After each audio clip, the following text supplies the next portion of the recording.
Naging mainit raw ang eksena sa pagitan ni Robbie Domingo at John Lloyd Cruz sa reception ng kasal ni Sanjo Marudo at Ria Atayde.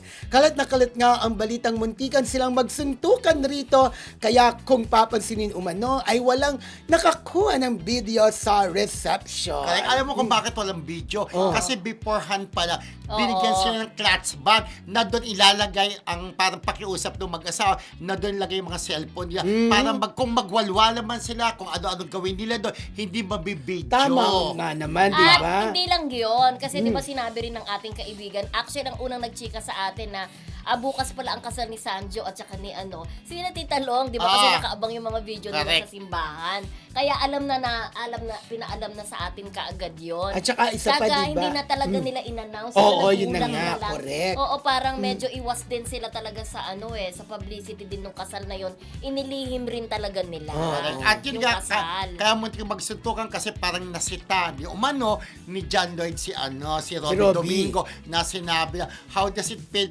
to be Mrs. Atayde. kay Oo. Sanjo? Parang yun ba sabi Medyo nga daw off. ni Op, Oo. ayon kay Lloyd, medyo inappropriate yung ginawa mo. Bakit ganang sinabi mo kay ni Robbie Domingo? Kaya muntik na silang Magjintukan. Mabuti na lang naawat na rin at naayos na rin Naayos naman. agad. Yung umano, yan yung mga balita. Oo, pero syempre kukunan natin yung side Side. ni both. Ni Ni Robbie. Robbie, kaibigan mo si Robbie, Yes, i-chat at mo ni siya kung Lloyd totoo D. yan, di ba?